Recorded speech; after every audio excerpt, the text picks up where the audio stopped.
There you go. Now you should be able to hear me if I press the unpress the mute button. Um, yeah, just no sound. Still no sound.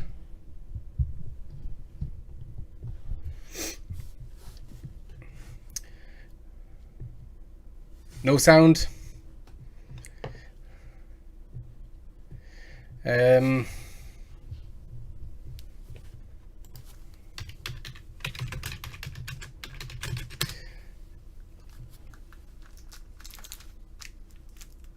any sound now? Can you guys hear me? Yeah, I'm good. Fantastic.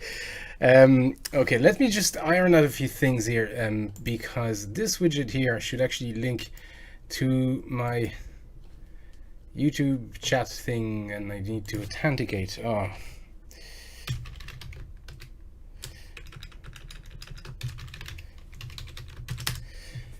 Just bear with me.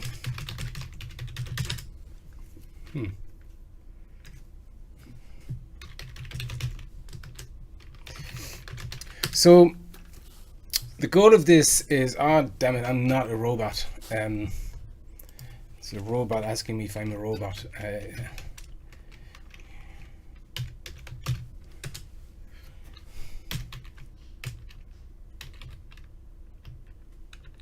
Oh, god damn it.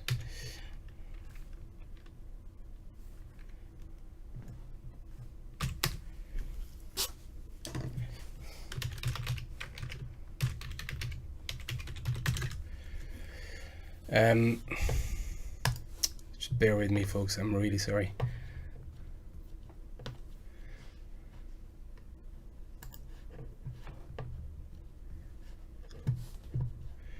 Okay. Okay.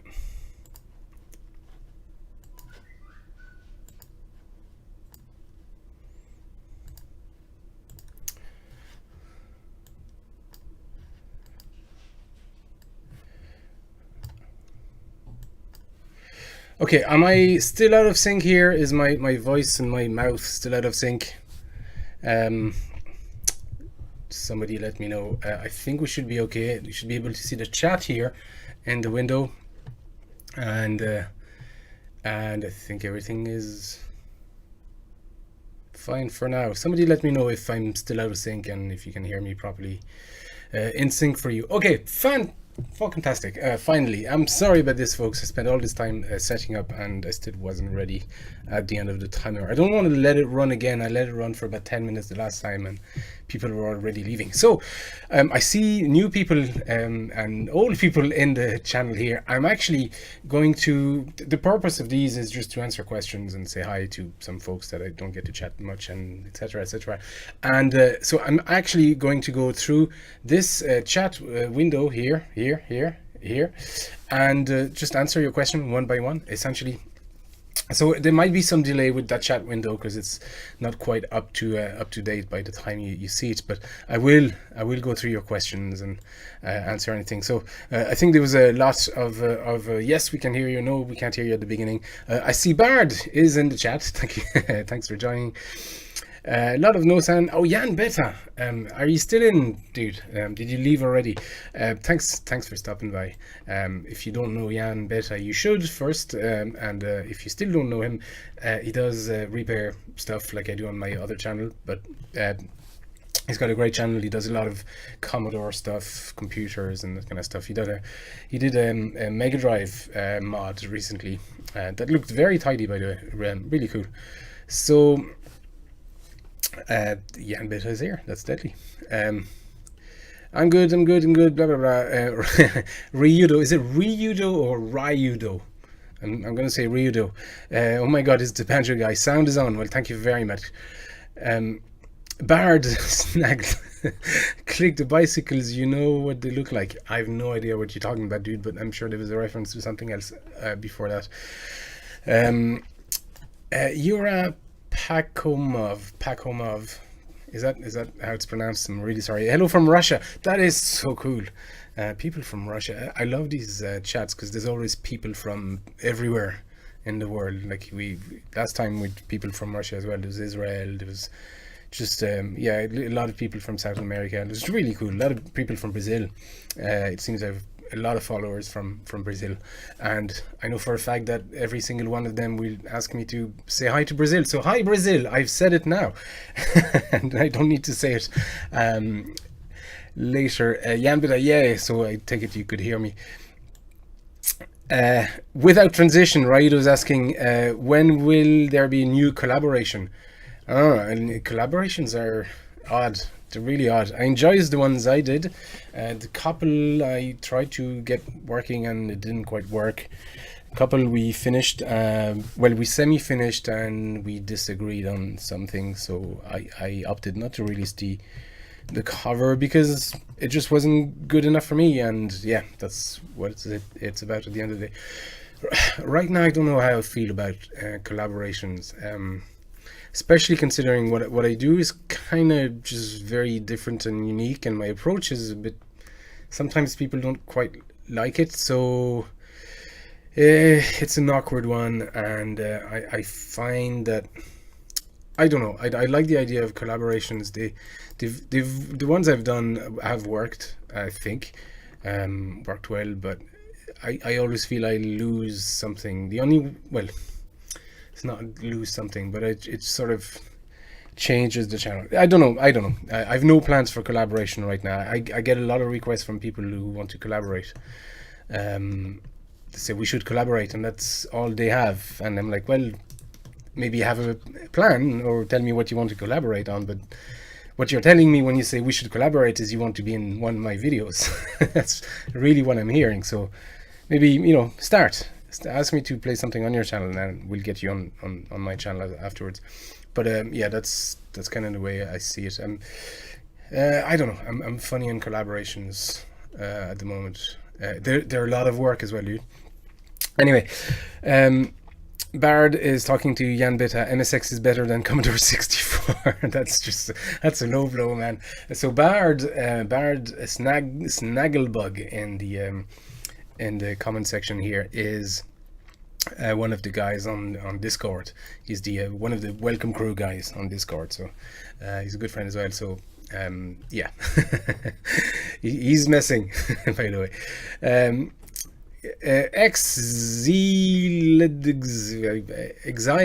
Exiled X. Okay. What's up, Ollie? What's up, Exiled X? Jan Bitta. I agreed. Okay, you got the joke. You're still here. Thanks for the shout out, sir. No problem. I mean, your channel is great. I do. It's one of those channels I do watch every time there's a new video because I just like, it's kind of relaxing. I have it in the background, and it's one of those channels. It's not ASMR at all by any means, but it's just one of those channels I like to have. You and Retro UK and a few other people. Like, I just like to have those in the background when I'm working as well. PG is from the Czech Republic. That's hello Czech Republic. But that's awesome, man. I just love Ryudo. It's from Grandia too. Okay, fair enough. Yeah, I haven't played Grandia. I think I have one of, is it Grandia 1 or Grandia 2 on the, I have a PC version of it, but I haven't played it. Andy Irving, hello from California, US. Where in California? Man, I spent a lot of time in California. I worked there for about 8 months or something. Yeah, it's just I heaps of fun there. I was 21 or 22 and my boss came to my desk here in Ireland and said, I need to send somebody to California, to the team in California for about 8 months. Are you interested? And I was like, yeah. And so I was gone the next week for 8 months in Santa Monica. It's fantastic. It's freaking fantastic. Great time there. Okay, Irielian, say hi. Send a hi to Brazil. I've done that already. I don't know if it's a joke on me saying they will all ask me that, but yeah, I've said hi to Brazil already.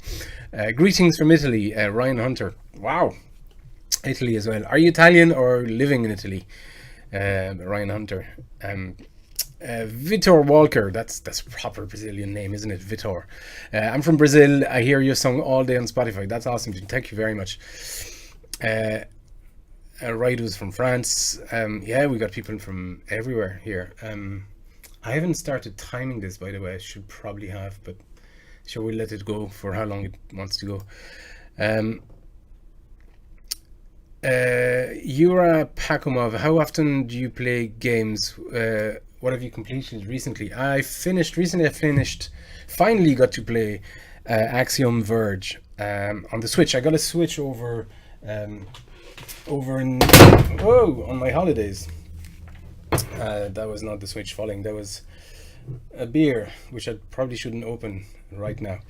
But I got a Switch on holidays, and I wasn't really playing much of the PlayStation or much games even on Steam recently, and I started playing again on the Switch. So that was a great, really happy with it. So I finished Tropical Freeze, finished Axiom Verge. Right now I'm playing um,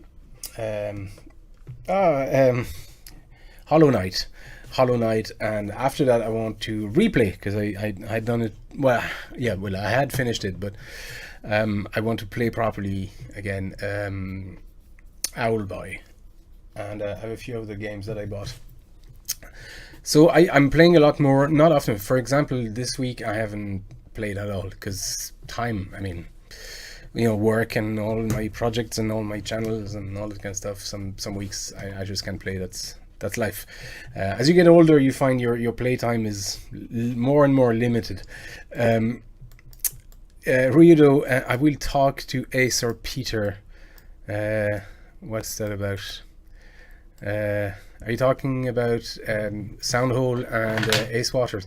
I did have. I remember Ace approaching me years ago now. He wanted some banjo sounds, and I didn't have the time to collaborate with him. And let's see, was it last year or the year before? Around the Undertale time, and I said, yeah, we should probably collaborate. I have an idea of something I'd love to have you on, and I don't think I replied. Yeah, that's unfortunate. Timing, a lot of the time it's timing as well. People are available or not. Oh no, I think he replied, said that's a great idea, and that's where we left it. And yeah, I mean, that's just the way it is. I'll be honest. Again, collaboration. I'd love as much as I'd love to collaborate with Ace and Peter Soundhole. It's just time. I collaborated with Peter before anyway. On, was it a Suikoden? Yeah, the first Suikoden cover I did, and it was great. And he's really good, and he's great, and it went really well, and it worked really well. So yeah, I'd love to work with him again. It's just, I also have to find the right piece. I don't want to just collaborate for the sake of collaborating, I want to find the right piece for people and the right tune that warrants collaborating. And right now, none of the tunes I've done would really need somebody else. That's really what it's down to,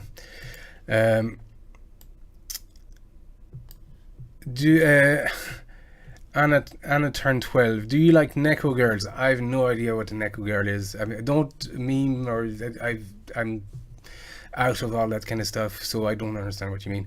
Neko Girls, I don't know. Muhammad Al-Shihi, is that the way you pronounce it, dude? Greetings from Dubai. Thank you very much for dropping by. It's so cool. All these places, that's just awesome. And Scotland is here. Colin Scott. Can you know more of Shadow of the Beast covers? Yes, I have some planned. Again, it's just I'm not sure exactly when. Probably won't be this year.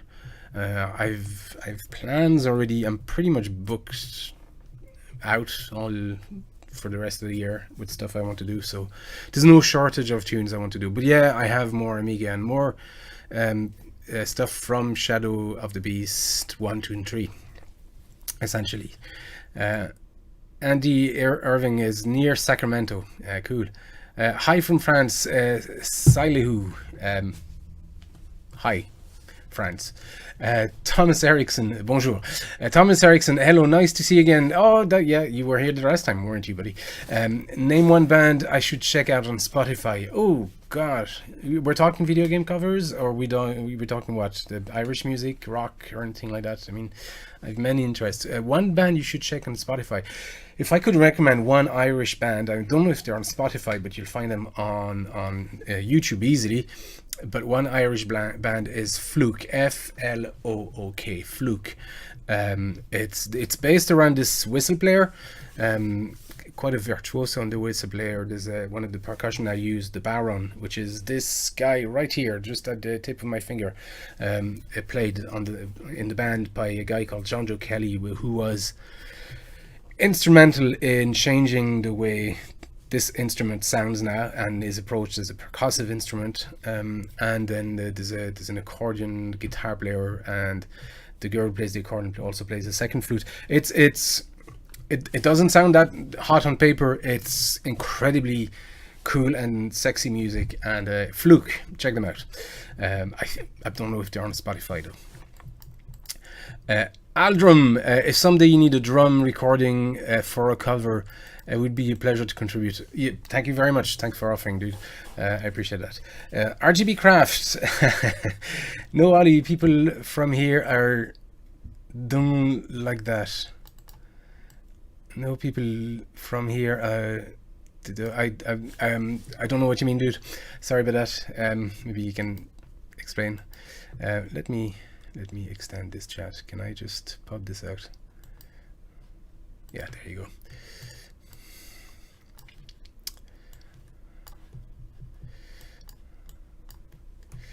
Offensive username. You were here the last time as well. I demand a banjo cover of Top Banana for the Amiga. I'm not familiar with Top Banana for the Amiga. Send us a link in a PM or something like that, you know, and maybe in Discord, or I don't know, send me a link.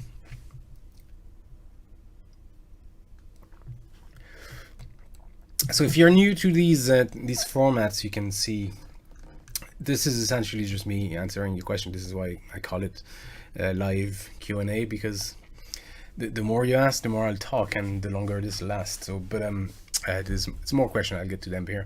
But yeah, I don't do them that often. I don't know if I should do them more often or not. I don't want to annoy people too much on this channel with stuff like that. But it's kind of cool to just touch base, and it's kind of cool to see recurring people and getting a chance to chat with because I don't go to conventions really. We're sort of in talks at the moment with MacFest, I think, for me to go there, not to play because I don't perform live. I'm just not set up for it. But to go to MacFest and maybe do panels. So we'll see. There's a chance it could happen. I mean, I'm just in talk with the organizer there, so they like the idea, but I mean, if I go, they're not sure whether they can cover all the expenses, because I can't just go in January to the US, pay for the flight and all that just for one convention, you know. So it's either I will need to join it with a holiday, which it's not the right time for us in January to go to the States, or the festival has to cover the flights and accommodation and stuff like that. And they said they're happy to do it if I do a few panels. It's just they have to finalize the budget and that kind of stuff. And I'm not. They said they're interested and they'd like to have me over. I'll be surprised if it happens. But I mean, yeah, why not? But I don't go to a lot of conventions because it's just I have nothing to show there. If I don't play music and I don't really have much merc, and I don't really, yeah, it just there's no reason for me really to go to conventions, and I'm not super sociable. That's the other thing. Online is fine, and doing stuff from my room is fine, but yeah, I don't go out much. I'm kind of, you know, I'm not a recluse either, but I just sort of shy away from large meetings and congregations like that. Zeev Goshen, the recent awesome hilarious video you made, how about you create a YouTube video, you use a small plastic, what? Oh, sorry. The recent awesome, hilarious video you made about how you create YouTube video. You used a plastic small trumpet for dramatic sound. What is it called? I do not know. It's a toy trumpet for kids that my wife brought me as a joke. I don't even know where it is. I have tons of little stuff like that. I don't think it has a name. It's just a toy trumpet, and it just goes. It's like a kazoo, really. But yeah, I don't know what it's called. Sorry about that. You are Pakomov. Damn, I want to believe in Donkey Kong Country in your covers. It will be huge. Yeah, I plan on having some Donkey Kong Country stuff actually very soon. Very soon. It's something I talked to as well. Talked about with David Wise to maybe do a whole album with of his stuff. I had this plan with him and Chris Hulsbeck as well, and a few other people. Barry Leach liked the idea when we chatted as well, but it just, again, it's time. I just have to find the time, man. And yeah, when you do, right, I've slowed down this summer because I had so many personal projects going on around the house and stuff that I needed to be attended to, and other projects as well for my other channel that I was only doing one video every 2 weeks, but when you do one a week, yeah, it gets really hard to have extra projects on top of things. So yeah, but it's I have some Donkey Kong Country, I have more David Wise planned. Yeah, it's just when, Silihu, are you related to Nesblog? I saw it on your video. So Nesblog is a collaborative kind of group, very much like you would have found, in Retroware or whatever, Screw Attack or something like. Just a group of content creator that post their stuff onto a blog and for visibility and for collaboration and this kind of stuff. And the counterpart is that you put the Nesblog logo in your video at the end. They had a little guy that jumped and went Badoo, Nintendo sound, and it just said Nesblog. So yes, I'm technically still with them. It's just the Nesblog thing has died a bit, and there's not much happening. And I posted with them and on the site for about a year, and then I started forgetting to post there. Yeah, that's it. That's how I realized. I think after 4 or 5 months, I was like, oh, I haven't put the Nesblog stuff in months now at this stage. So, and then I went back and checked, and it's kind of dead. The Discord is dead. It's not much happening.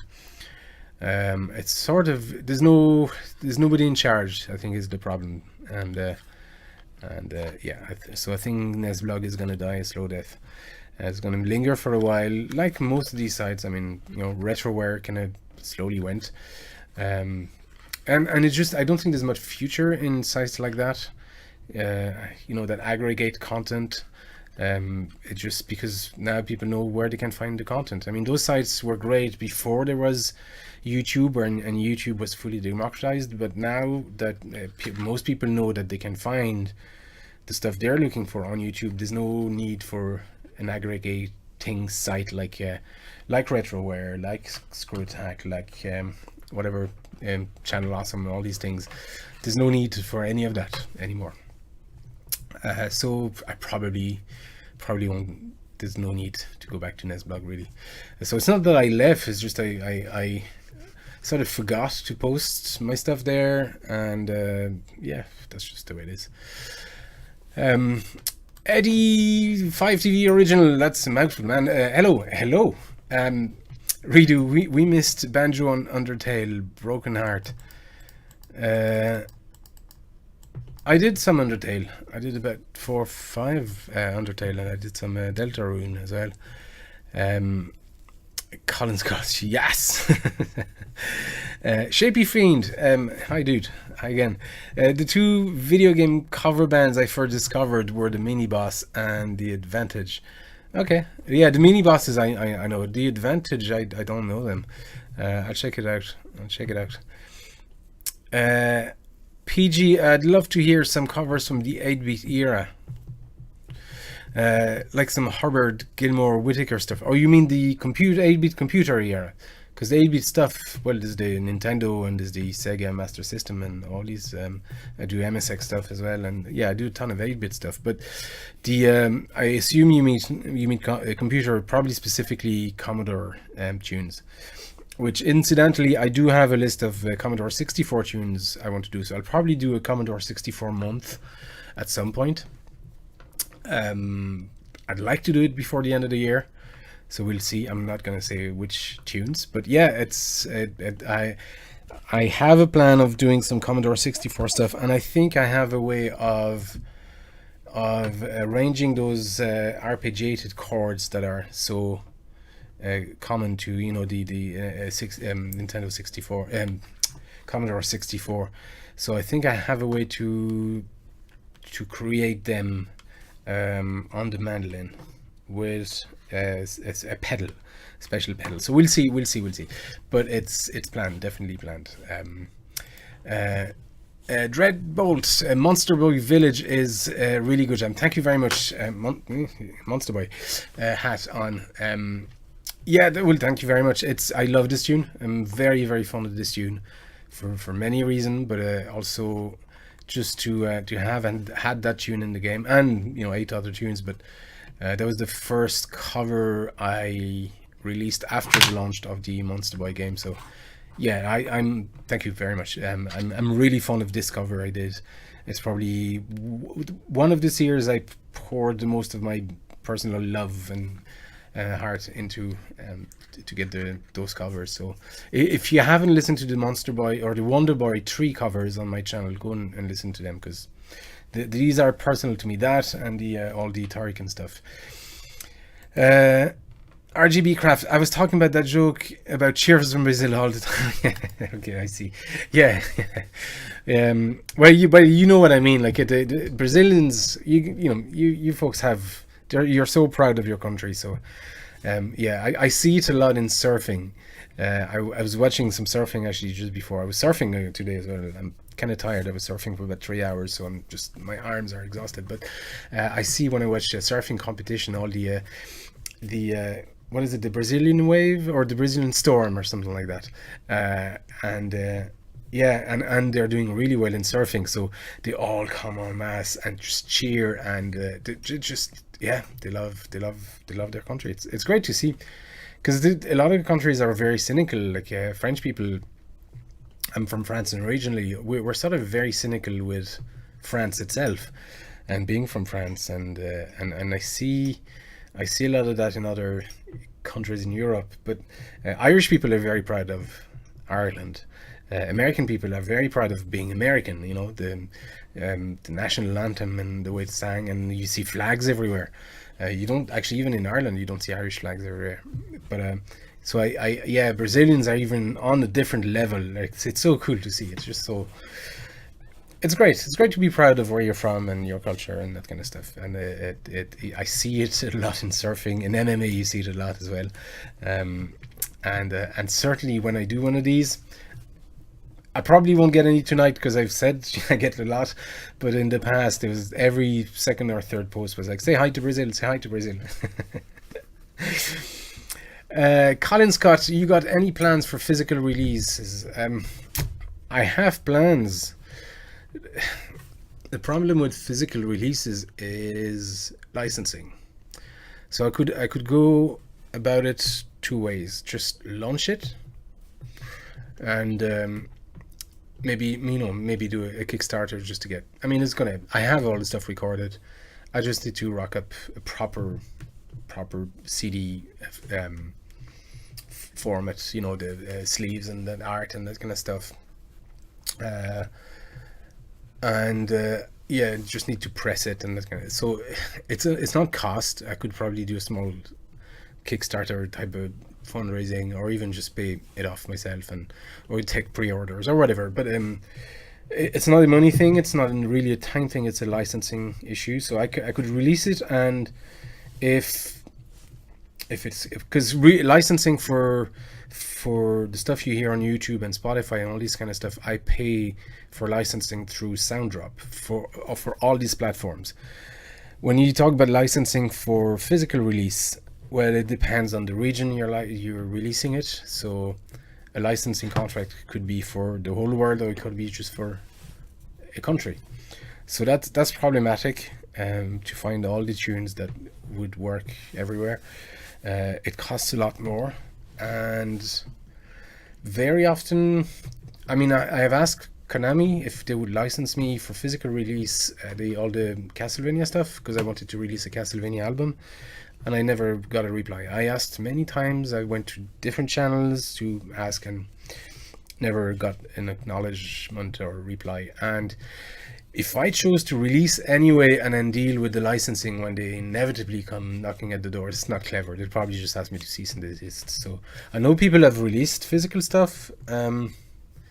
It's a risk, and it's a headache I don't really want to have. It's a bit of a nightmare, I'll be honest. So yeah, I don't know. I don't know how I want to go about it. I need to do a bit more research on what my options are. It's a licensing issue more than cost or logistics, you know. Thomas Erickson, Fluke, thanks. Oh yeah, feel bad for repeating myself, but we keep hoping for a cover of Zombies Ate My Neighbor. That is you, yeah. You've asked that a few times. Yeah, I got some in my list again, but like I say every time, my list is long and spans over many years. So sometime, hopefully you still be alive.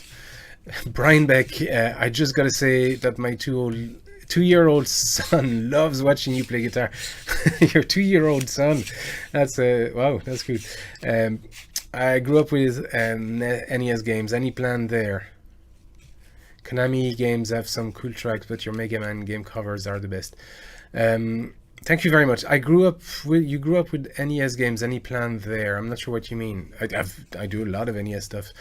But I mean, I think there's probably a majority out of all the stuff, I do more NES stuff than any other stuff, or any other platform. But I try not to do too much NES and Nintendo stuff, because a lot of these covers, even like the Donkey Kong Country, all the Mario, Zelda stuff, they've been done by a lot of other artists.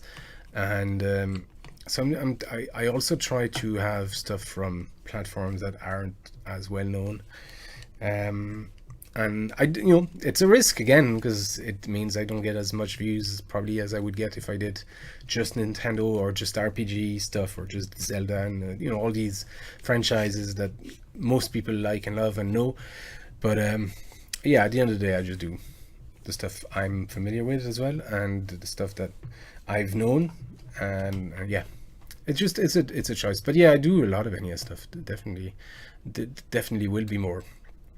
There'll be more Castlevania as well, for sure. You're a Packham of thanks. Thanks for your answers. You're very more than welcome. That's why I'm here. And RGB Craft is talking to Bard. You could hand me the cowbells. What do you think? Okay. Cobra Chlan. Is there any instrument you can play? Yes, there's tons of instruments I can play. If you look at all my, I have a second camera here. Okay, we'll see if this works. There you go. If you look at all my instruments here, so these are essentially all string instruments. I know they technically have different names: banjo, bouzouki, guitar, electric guitar, acoustic, ukulele, U-bass. There's a quattro there. There's a mandolin. There's a fiddle. There's an Egyptian oud. And I know you could put a different name on all these instruments, but I really see them as just one instrument. They're just tuned differently, but I mean, ultimately, it's the same technique adapted.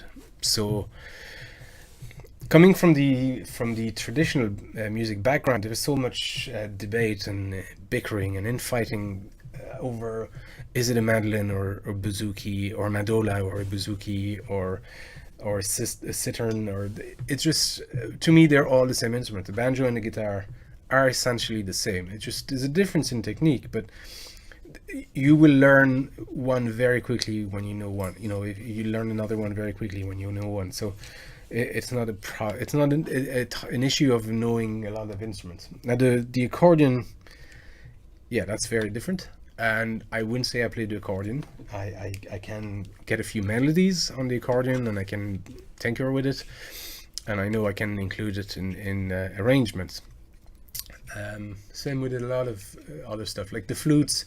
Flutes would have been one of my first instruments as well. So I'm quite confident with that, and I can say that I'm a flute player as well. But yeah, even stuff like the bagpipe. I have more stuff here, by the way, in case you're wondering why I'm looking up. Let's see. I have this whole shelf here just full of all my percussions and little bits and all that kind of stuff. And pan pipes here and all, yeah, ton of stuff. But anyway, so a lot of these instruments are essentially the same instrument, like the tin whistle and the flute and the low whistle. They look different. It's more or less the same technique, so I wouldn't count them as 3 or 4 different instruments.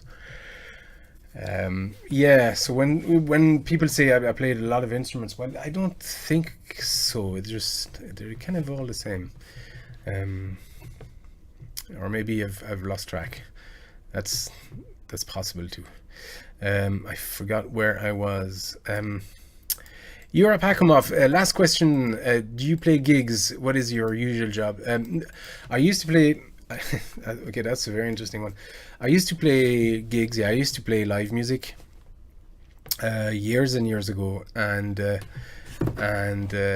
I've stopped doing all of that because I went full time playing music, and I found myself in a position where, well, essentially I had to put food on the table. So I was just playing most nights, and you play until late, so you wake up late, and then you just end up playing the same stuff all the time. You don't enjoy practicing anymore because now it's work, and yeah, I just wasn't having fun. It was probably one of the most miserable year I've had.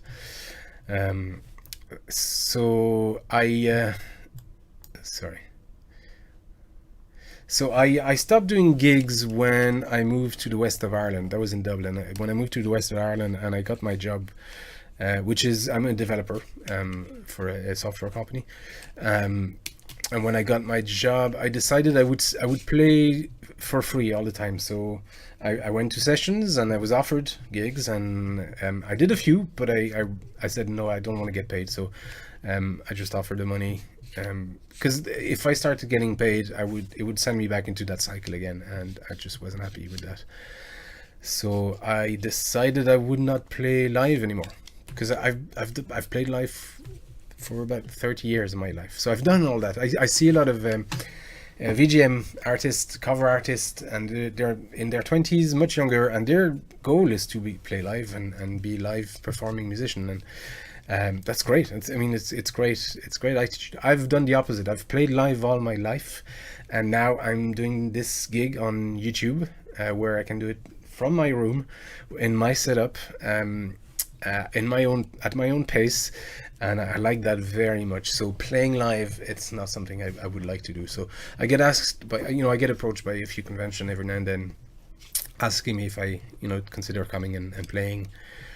And I even looked at being set up finding a setup for playing live, because when I'm not really interested, and it's just not what I do anymore. I've done that too much for too long, and now I'm happy to not do that anymore. I'm 44 at the end of the day, my wild party and playing until 6 a.m. in the morning and drinking all night are almost gone.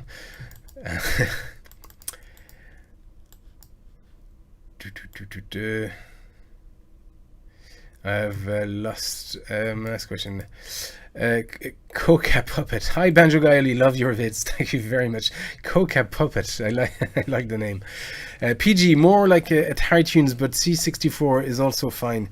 Oh yeah, that was about playing stuff from the 8-bit realm with a Hubbard. Parallax, that's my friend Dopamine. Hello, how are you doing? We're gonna stick to English. I'm not sure if you're still in the chat, but we're gonna stick to English for this, because well, so everybody can understand. Dopa here, Parallax is, um, well, I suppose a colleague now, but I joined this French podcast called La Case Retro, and it's about gaming. We talk about our experience of some games. So there's a game we choose once a month, once every 2 weeks, and we all have little sections to talk about, like, so whether it's the graphics or the music or how the press mentioned it or talked about it, or the world, the universe, that kind of stuff. So we all have different areas we talk about. It lasts usually for about 2.5 hours, 2 to 2.5 hours. It's quite fun. I'm having a ton of fun doing it. So that's sort of my new family. I started doing this back in February. I haven't talked much about it here, but I've mentioned it. If you see me share stuff with cartoony bits on Twitter, that's what it is. It's the French podcast, and Parallax is a member on that. There's a few of us, and this summer I've done a series of interviews where I spent about 40-50 minutes with each of them individually, kind of like what I was doing on the Motherfuckers podcast channel, but it's just now it's in French, and there's no video, it's just audio format. So if you go to La Case Retro, if you just check my Twitter, and then you'll find the links there in the first few posts to La Case Retro, if you want to hear me speak French, or if you speak French. Ziv Goshen, maybe you can do a review of all your instruments. They look quite unique.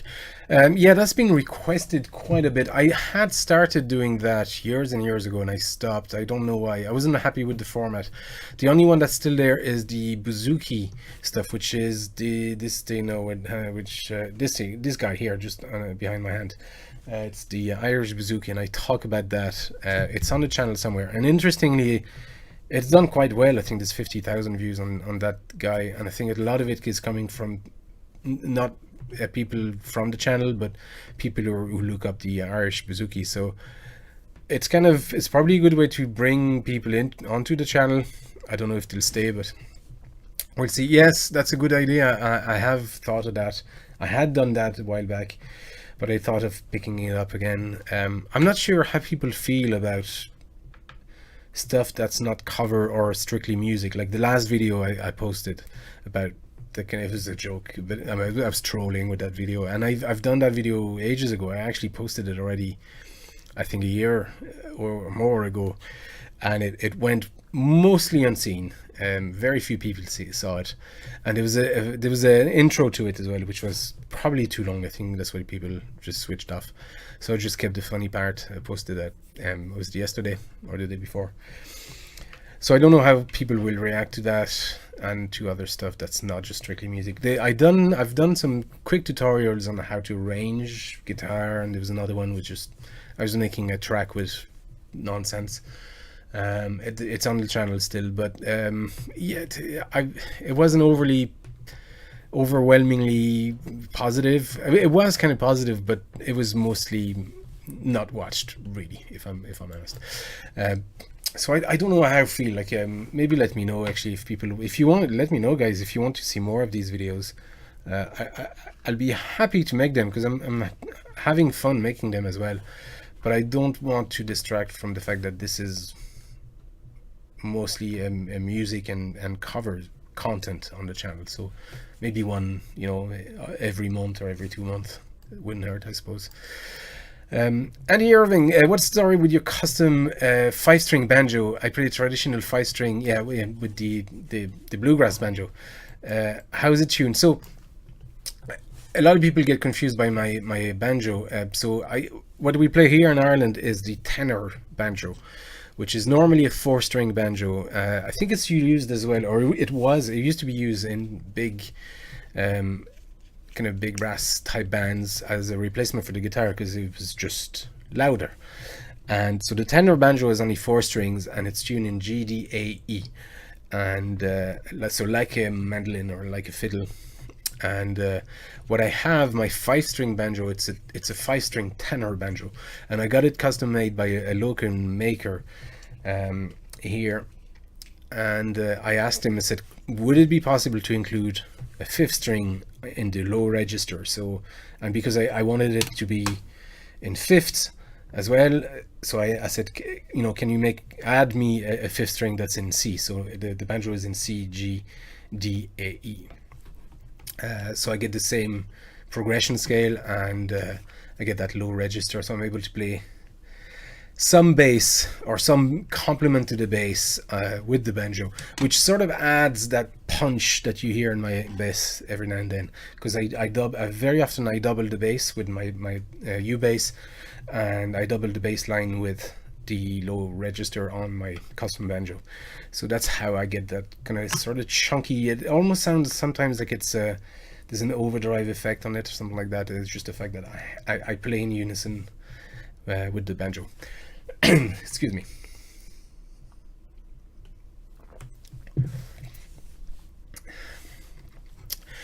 Yeah, see, talking like that on my own, my voice kind of fades really quickly. So I think we're at 40 minutes. We'll keep going. There's still a lot of questions. My plan is to keep going until either I can't speak or you have no more questions. Usually you have no more questions.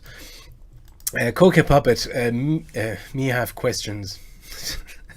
Have you ever tried Banjo-Kazooie? I have tried Banjo-Kazooie, and I'm afraid to say it's not my favorite game, but I think I didn't play it at the right time. I didn't play it when it came out. I tried to play it in sort of retro gaming mode, because I didn't have an N64. At the time I had a PS1, and so it's many years later, quite relatively recently, but in the last 10 years, yes, I did try Banjo-Kazooie, and I couldn't get into it, and I can't give you a reason why. It's just not a game for me. It's very pretty. It's very funny. I don't know. It's just not a game for me. So I get asked a lot to play music from Banjo-Kazooie, and I usually it's the same tune. It's that whatever mountain thing where there's a banjo lick in it, and because I play banjo, people want me to play that banjo tune. But playing banjo stuff playing covers of banjo stuff on the banjo doesn't make sense to me. So I stay away from anything that kind of has that banjo-y or bluegrassy vibe, because there's no point. You know, it's not what I'm trying to do with the channel. But I hear it's a very popular game, and a lot of people love it, and I don't have anything bad to say about the game. It just wasn't for me. Ryan Hunter, Ollie, can you do an SNES Demon Crest cover? You know the game. I know the game. Yeah, I'm not super familiar with the music. I'll go check it out again. But yeah, requests. I tend nowadays to just ignore them. Because I get too many requests. I get about, at this stage, at least 1, 2, sometimes 3 a day, and I can't even consider requests, because yeah, it's just I wouldn't even have enough time in a day to do them all. So yeah, it's cool, but it's Danny, dude. Danny Shields, are you Danny Shields in Ireland? Any chance of you reconnecting with the Ox Venture crew? What's the Ox Venture crew, Danny? Not sure. Are you Danny Shield from not far from me? Alex Smith, is that a Vectrex in the background? Yes, it is. It is Vectrex. Thomas Eriksson, do you have a golden era of video game music? I do have a particular fondness for the Amiga days of video game music, because that's when I discovered a lot of great artists and a lot of great tunes, and I was able to make a lot of my own stuff with first Sound Tracker and then Pro Tracker, and then I moved to Octamed. So I was making a lot of music myself, sort of taught myself music that way. Technically I started with the MSX, but I was just making little tunes in BASIC. But with the Amiga, it was very different and much more versatile. So yeah, my formative years were done on the Amiga. So that's probably the one I would be the most fond of. And I hope it shows when, with my choice of track. I've done a lot of stuff from the Amiga era. Yeah. Jan Bitta, I'd be totally in for a vinyl release Kickstarter. Oh my! I haven't even looked at vinyl stuff. I was talking about CD, but yeah, that'll be an option. But it's even more limited now. If you look at vinyl, but yeah, a Kickstarter there would be the only way to do it, because CD, I can see them, going easy, but vinyl, we're talking about niche crowd. But yeah, it'd be cool, like a vinyl Castlevania, that Castlevania stuff I posted recently. I have that entire album on vinyl and CD. That's what I was trying to do on a CD, but I don't know. We'll see. Yeah, I'm not sure how to approach that, but that's a good idea actually, to do in parallel, have a vinyl release. Yeah, that'll be an option. Cobrachland, does that Vectrex work? Yes, it does. I posted on my second channel, the 8-bit Manshed. If you look at the links, all my channels in on the main channel, is on the left. Left is all the other channels I have, and is the 8-bit Manshed, and I show where I got it, and I show it working. I show all the stuff I repair on that as well, if you're interested in that kind of stuff. RGB Craft, Castlevania stuff would be awesome. Pity Konami ignore requests like that. Well, yeah, that's just the way. I don't think they're malicious or anything like it. It's just, I think they can't be bothered. That's really what it's down to.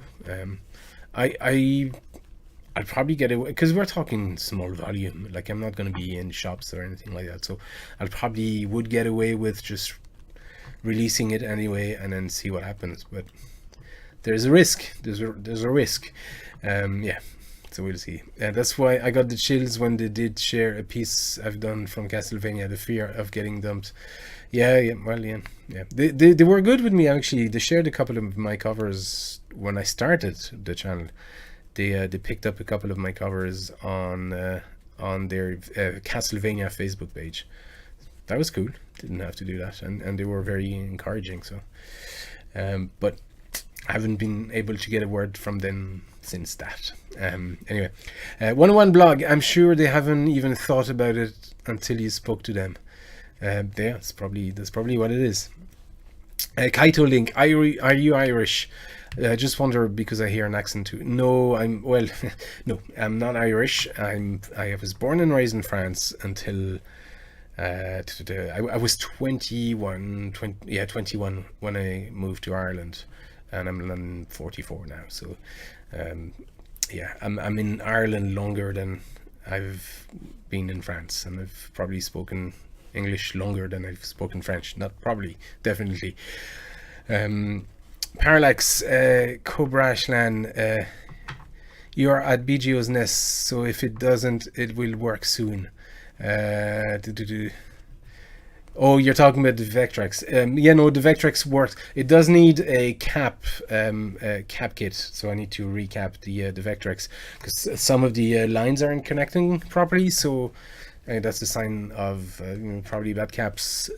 So it just needs, it's good maintenance as well. It just needs a cap and a few things change, but it works fine. And I also have, I'm making repro stuff, and so I've made repro cards for the Vectrex, so I can burn my own games if I want on EPROMs. I know it's not the goal. I have a multi-card anyway, so, but I'll do a video about that actually on the other channel, so go sub the other channel. Silihu, I love your work. Thank you very much. So nice to listen to it in Monster Boy. Again, I loved that whole experience with Monster Boy. It was just, it came out of nowhere, and it was sort of surreal when it was happening. And then I got to meet the crew. They invited me over to Paris for the launch. I got to meet everybody from FDG Entertainment and from Game Atelier, and we became friends. And I got to meet Omar Cornu, who did the Dragon Trap remake, and we ended up just hitting it off and just being good friends, so we were in contact after that. And yeah, it's great. It's been great. I had offers to work on another video game after that didn't quite materialize. It was called Skybolt Zack. They wanted me to do covers of their music in the game for special levels, for themed levels, and they eventually the game was on hold for a while, and they found a new editor, and the editor gave them a time constraint, which means they can't work on those levels. So they don't need my music anymore. But it was cool. It would have been really cool. So we chatted. Maybe if the launch goes well, they might do a DLC, and we might reconsider and that kind of stuff. But it was a great experience, and stuff came out of that. It was fantastic. So and I got a cool hat and a cool poster. Oh, you want to see this poster?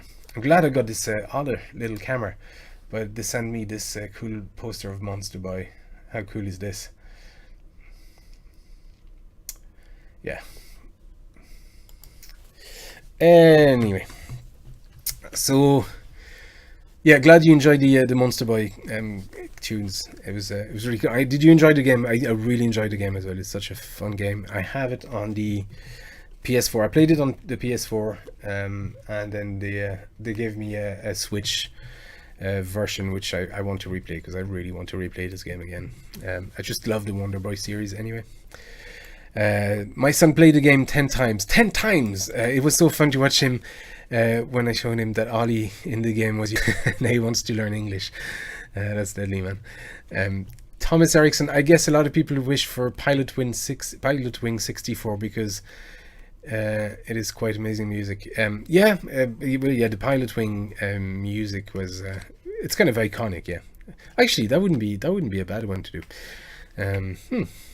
I haven't considered that. 101 blog. How far from the original does it be before you need to license? Not sure what you mean. How?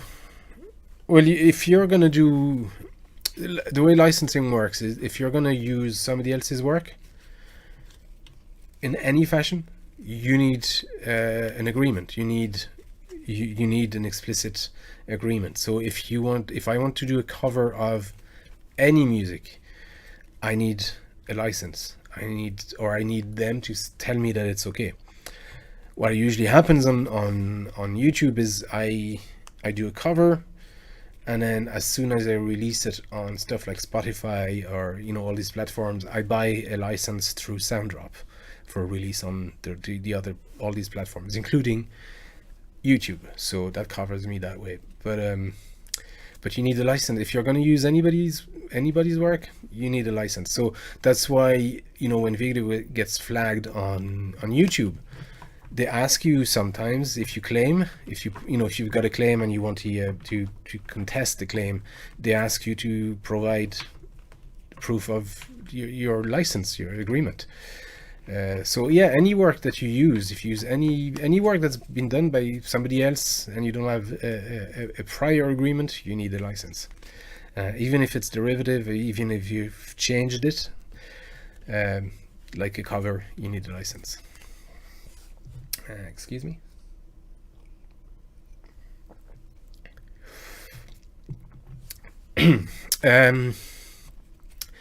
Dreadbolt, I can feel my voice going slowly. Dreadbolt asks, how much does a hammer Dulcimer cost in your area? I have not seen a hammer Dulcimer in a shop here in Ireland ever. I'm not saying there's none, but I haven't seen makers and I haven't seen shops that sell them, so I don't know.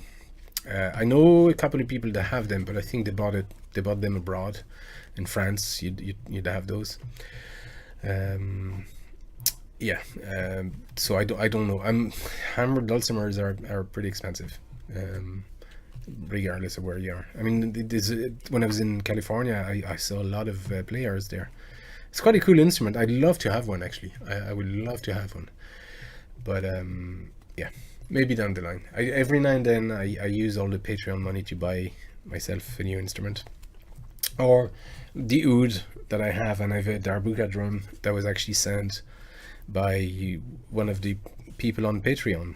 One of the contributors on Patreon sent me those, and I have a big Nectar keyboard here that you've seen on some of the covers now, and that was also sent by a fan and Patreon. So yeah, it's really cool. I don't solicit anything like that. I don't ask, or they just arrived, and then I got a message saying that was me. So yeah, it was really cool, but I don't encourage it. But thank you. RGB Craft, he's talking to kind of French boy in Ireland. French boy. Kaito Link, I knew it. Yeah, fair enough. Viclone, well, it's in French, but I'm gonna say it in English. Hello. How much of you is French? All of it. All of it. I was born in France, and I live in Ireland now for past 23 years. Keiteling, I was gonna say French, but I was so scared of being wrong. That's alright, even if you're wrong, it doesn't matter. Keiteling, my favorite tracks of yours are the Knight Rider, Castlevania, and Ninja Gaiden. Yeah, the Knight Rider was fun to do, and it got picked up by a few sites.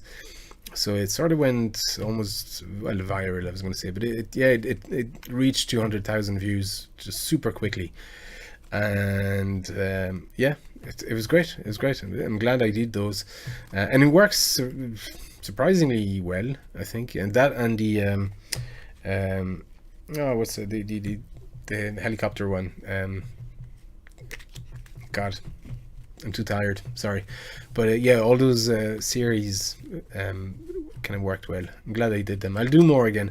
The Magnum PI got claimed, and I contested the claim because by the time they claimed it, I had bought a license, so they removed the claim.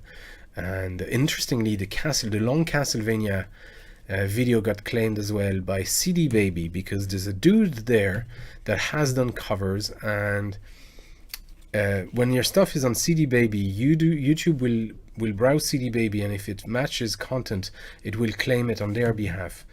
And the problem is, if your stuff on CD Baby that is covers, your own cover, or if it's your original work, will get claimed by somebody else on CD Baby. So somebody who's done a cover of Heart of Fire is claiming my entire video of Castlevania covers.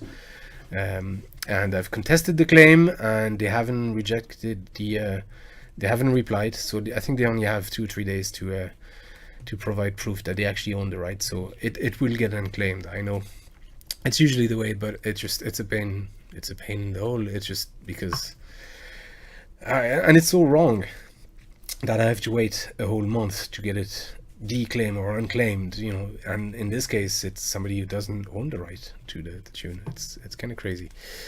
I got distracted there by the question, but yeah, 101 blog, lots of people playing gigs say the same. Are we talking about me not enjoying playing live? Yeah, it's a tough one. People don't realize, but it is draining. Playing live can be draining, and very few people actually thoroughly enjoy it. And you usually see them, the people that do enjoy it, because they last for years and years and years and years. They enjoy the live, and they enjoy the life on the road. Most people don't, And it was draining for me. It was very stressful as well, because I really wasn't earning a lot of money. I was just, barely putting food on the table, and I was single at the time, so it was okay. But now, I don't know, it took the good out of it. That's really what happened. And so I don't mind playing live, but if I do now, I don't want to get paid. And because then I say I don't want to get paid, people don't think I'm being serious, and so I don't get as many offers at all. And to be honest, I have rejected most the offers to play live and in bands, because yeah, I'm YouTube has changed the game for so many musicians, and for some people, like I was saying, it offers them a platform and a ramp to launch themselves into the live gigging. For guys like me, it's a cool, I was going to say retirement gig. It's not quite that, but it's a way to finally play the music I've always wanted to make, without any compromise, so being on YouTube has really allowed me to do that. So I don't see, I'd be a fool to venture anywhere else. For me, it's making YouTube here and putting it on YouTube, making music here and putting it on YouTube. Patreon has changed the game as well. I mean, the fact that I can make whatever content I want, because without Patreon I would probably be doing just Nintendo stuff, just Nintendo stuff, and just, you know, the popular IPs, and stick to that. So having Patreon, I can take the time to do a month of Amiga tunes. I can take the time to do MSX stuff. I can take the time to do Sega stuff, or Wonder Boy stuff. You know, just I can take the time to make all these covers that aren't from popular for nowadays standard IPs, and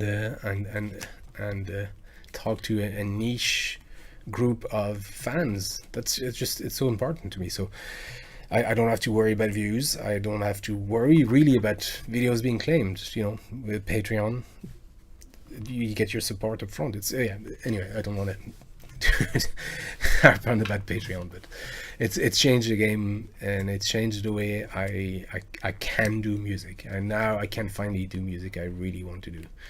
It's so important, especially if you take it seriously and if you're proud of it. It's so important to be able to play the music you want to play.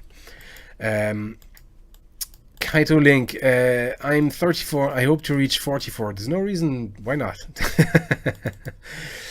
Parallax, I'm still here, but I have work to do. Fair enough. Obviously there's a delay by the time I see your stuff, but I'm going through all these questions sequentially, so it's going to take a while. You are a Pakumov. Wow, what a story. Thank you for a great answer and experience. Do you write your own music? I think you should collab with some studios, maybe. So do I write my own music? Yeah, well, I started releasing old tunes that I did on the Amiga, and then a couple of new stuff I've written. It's mostly sort of tracker music, very old style type of tracker music, if you know what I mean. Like if you know. As for composing, I was approached a couple of times by a few people who wanted me to make music for their game, and after talking to people for a while, kind of realized they were just full of nonsense, really. So no, I haven't so far. I've done a couple of pieces it was a pinball game for Windows a couple of years back as well, but that never saw the light of day. So, and I've asked them if it would be okay for me to release the music on the channel, and they said no. So I was like, oh, fair enough. But actually, they paid me. I mean, I got paid to do it, and but the game was never released, so that's unfortunate. But yeah, I have had some projects, but none of it materialized. You'd be surprised how many games don't see the light of day. There's so many games being made and that are just dumped because circumstances, and yeah, that's just there's more games being dumped than games, getting released. So and then I've had like that Skyball Zack. I mean, the plan changed halfway, and they had to go with the editor because otherwise the game wasn't going to get released. So that's just the way it is. And it's absolutely fine. 101 blog, I like the old field video, but people only like channels which have the same stuff all the time. Pity, really. Yeah, but I can understand why. People have subscribed to a music channel. They might not want to see me playing with a dog puppet. I usually put all these videos on my other channel, but my other channel started getting serious as well with all the repair. So all the Simon stuff and all these kind of stuff, all the silly stuff I used to do, I probably will have to put them on a third channel again. But I don't want to keep creating channels either. And time, it's always time. If I was doing that full time, I could probably spend the time to do multiple channels like that and multiple type of content. But I mean, I do work during the day as well. Andy Irving, thanks for the 5-string banjo info. Keep making awesome stuff. Thank you very much. RGB Craft, actually Banjo Kazooie mentioned haunts Ollie every single live stream. Yes, it does. And every cover, there's usually somebody asking me to do something from or play Banjo Kazooie. It's a recurring. It's almost a meme now at this stage. Thomas Eriksson, have you ever been to Sweden? I have been to Sweden once, just for a short weekend, but it was in the city, and it was cool. I had fun, but it's not. It's a city. It's not Sweden. Dreadbolt, Secret of Evermore has some interesting music. So I've been told. Actually, I've never played it. Yeah, aside from its ambient tracks. Danny Shield, it's me. Yeah, it's okay. Fair enough. It's you. I've been rewatching early outside Xbox D&D videos and heard your Monkey Island. Yeah, yeah. Oh, I see what you mean. Yeah. Well, Andy and the guy Andy there actually reached out to me and asked me if they could use the Monkey Island cover for their D&D campaign. And so it's like, yeah, absolutely, yeah, that's what you were talking about, yeah. So yeah, no, absolutely, yeah. And he made a tweet about it as well, which got me tons of views, and because they've got a big account, so yeah, that was definitely them, and they did ask, which was very nice. I like when people ask. Yeah. Silahu, do you have channels you like and would recommend? Yes, but yeah. Depends. I don't. If you're talking about music, I don't follow a lot of other music stuff because I'm connected with them on Twitter and Facebook already. You know, so whenever they have something new, I see it there and I click and I watch it. But if it's music stuff, you probably know them already. It's the usual suspects. The type of channel I follow, I usually sort of DIY stuff. You know. Michael Cthulhu, who does giant swords. It's a lot of electronic stuff, like Jan Beta, who I don't know if he's still here, but he was earlier. Yeah, it's that kind of stuff. Let me see if I have my no, probably not. I probably am sub to like 20 channels. And that's really Carson's Lab, GameSack. I do enjoy watching GameSack, and My Life in 8-bit. The 8-bit guy, LGR, of course. Yeah, it's those kind of channels that I watch. Gadget UK164, John's Arcade. He hasn't posted in a while. Yeah, and then stuff like Aussie Man Review, Great Scott, EV Blog, Only in Japan. So Star Talk, I do like Star Talk. Yeah, the Joe Rogan stuff. I like. You have to be selective with his podcasts, but yeah, he usually has good interviews. I don't agree with him all the time, but he has good guests on it. TNT Amusement, just different channels. Sorry. Would I recommend any? Yeah, well, all of them. I would recommend all of them.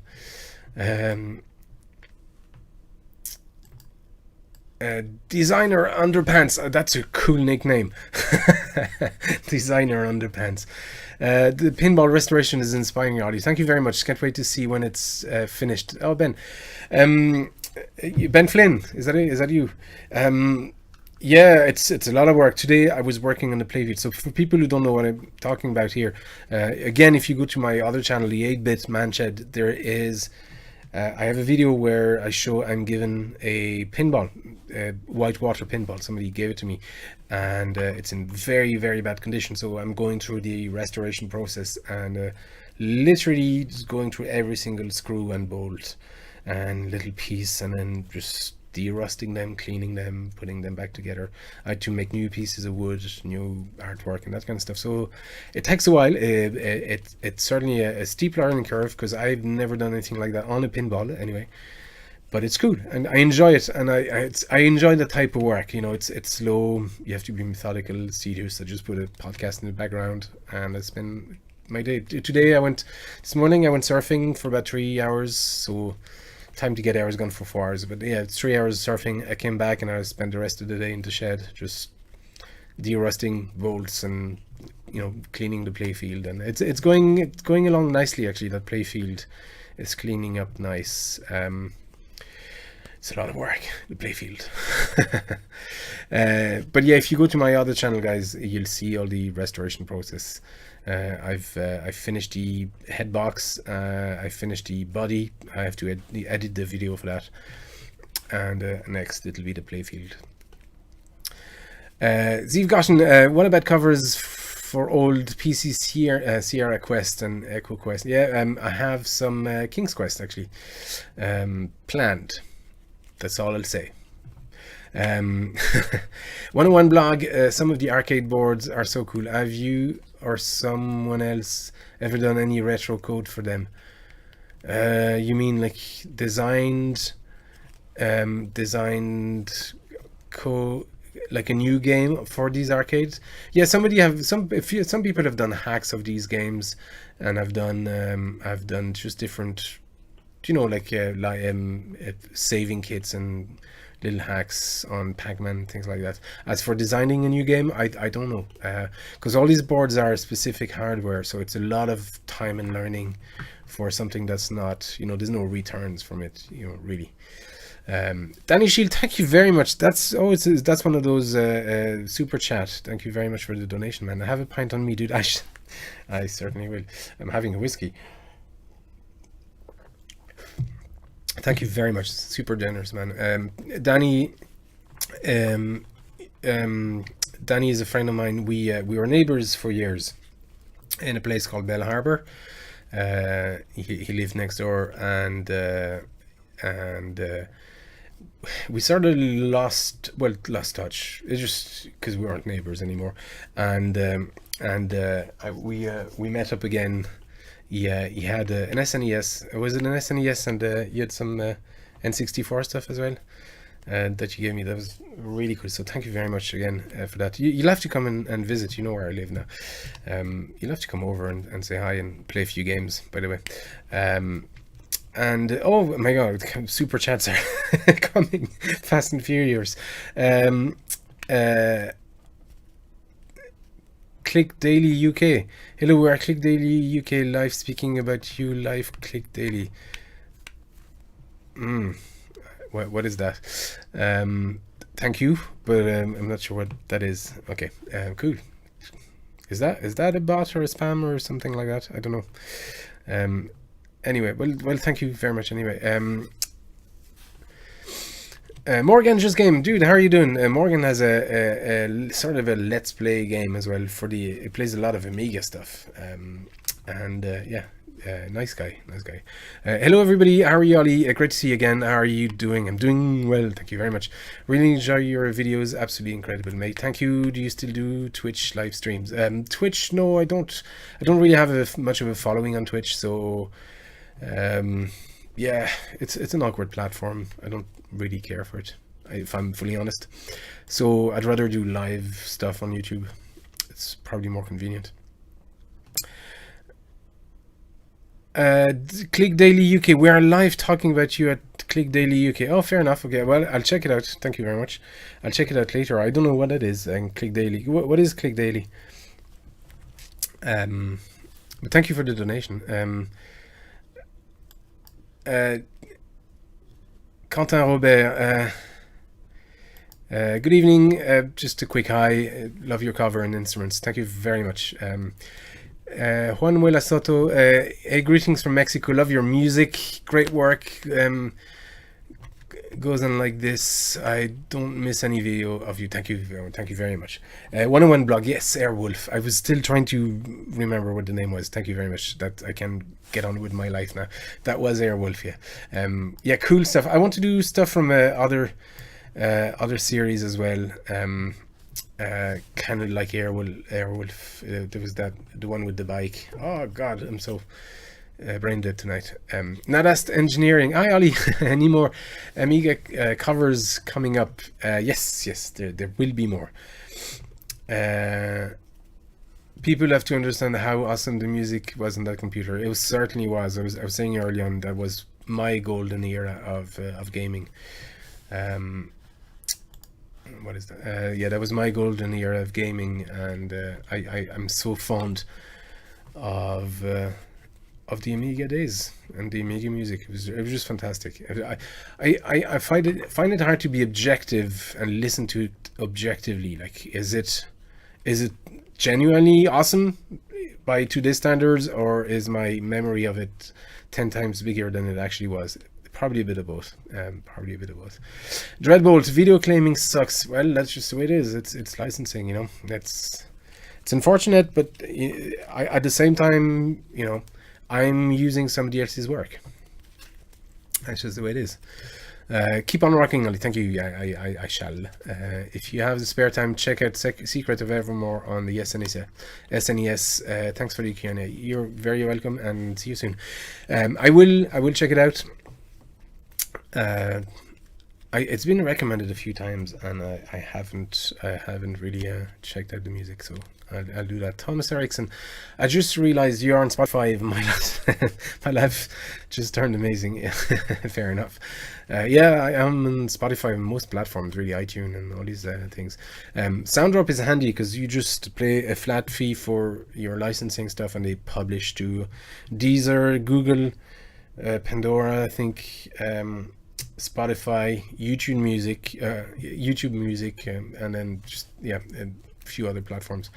They're really handy. Just press a button and off you go. Silihu, thanks for Patreon. Thanks to Patreon, we had the International Karate Plus music cover. Absolutely, thanks to Patreon contributors.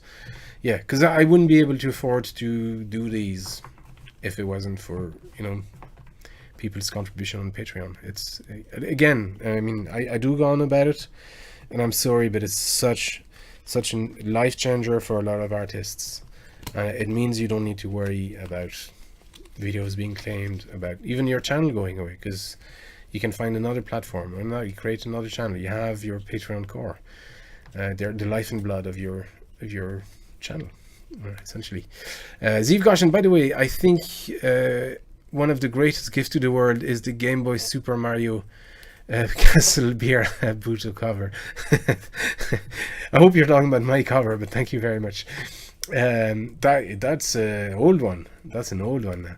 I probably would do it slightly different, but it's one of those covers I don't really want to redo. Some of them I really want to redo because I don't think I didn't do them justice, but covers like that, like this one, it's like, no, it's kind of cute enough as it is. It's funny, it's quirky, like there's no need to change it. Mr. Spud, any plan to do some Monkey Island paintings? Any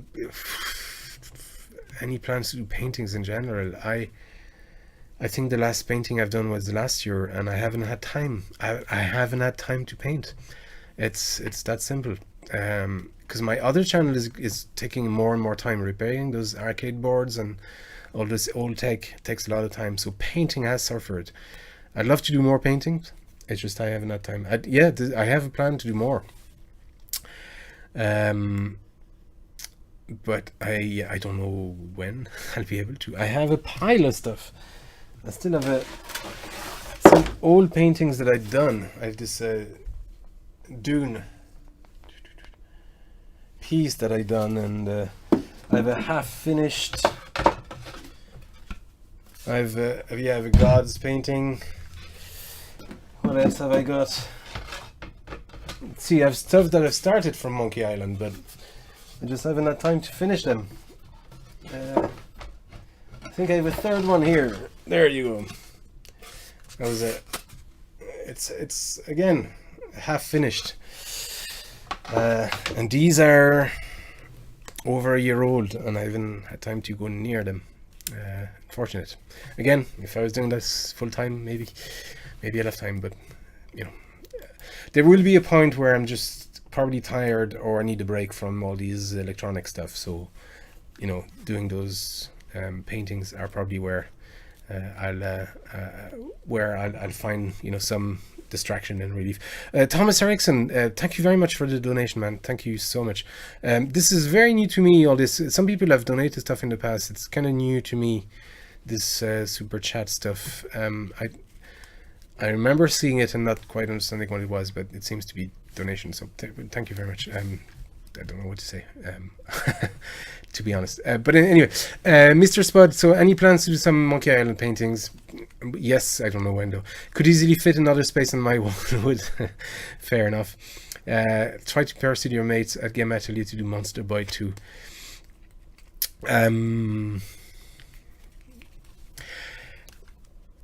Man, moments go. I'm enjoying your covers. Thank you very much, dude. I can't say anything about what they might or might not be working on.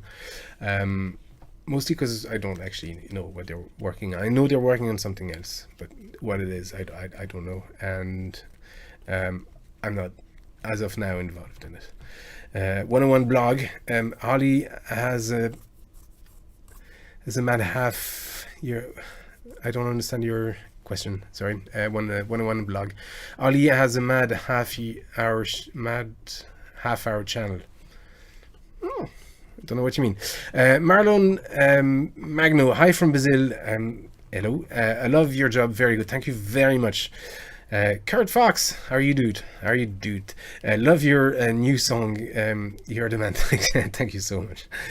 Thank you so much. Cobra Shlan. Is that it? Cobra Shlan. Have I said it wrong all this time?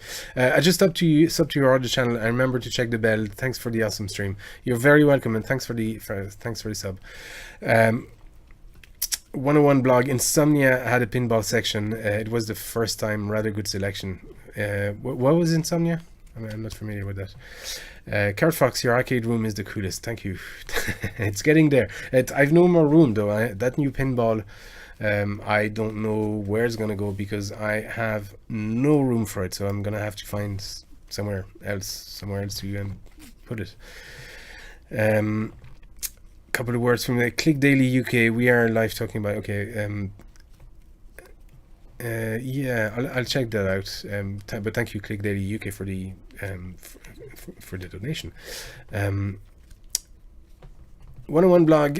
Music from Tron or Ottoman. Do you know? I haven't even checked those out. I know I haven't played them. Are we talking about games here or series? Probably series. Sounds like series. I know Tron, of course. Ottoman, I'm not familiar with it. King of the Beast. What a nickname. Are you guys talking about Secret of Evermore? That game is awesome. Yes, somebody was talking about Secret of Evermore, and I was saying I've never played it, and I'm not familiar with the music, but he recommended it. So, yeah. So I need to check it out. It's funny, whenever I check out a game like that, I feel like I need at least to play it for a couple of hours just to get the vibe. So that's why stuff like that will take a while before I can get to it, because I don't want to just listen to the music and go, oh yeah, that's cool, I'll play that. I do like to experience the game, because that way I can, I don't know, I feel I can experience the music or get into the spirit of the music or the game itself. I think there's a reason. Something I hear a lot is that, you know, although I bring a different flavor, I try to stay as faithful to the original tone, or at least expand a little bit on it. Might be very arrogant of me to say, but yeah, I do try to be as faithful as I can and respectful of the original piece. So I think part of it comes from the fact that I do try to play those games before I do a cover from it. Because I don't think you can grasp the spirit of the music, the way it was, at least the way it was experienced by players. You can't grasp that unless you play that scene or you play that game. And if it's a tune, sometimes it's a tune late in the game. At least I've played the game for a little while, and then I go check a video of that tune in context, so a let's play or something like that. Because now I have the experience of having played the game for a short while, and I can relate to the context. I think that's part of it. Yeah. Anyway, Silahu, well, Ollie and all of the person in the chat, wish you a really good night. Thanks for stopping by, dude. Thank you very much. Kurt Fox, I started making music on YouTube now, but my camera sucks. Camera isn't so much of a problem if your sound is good.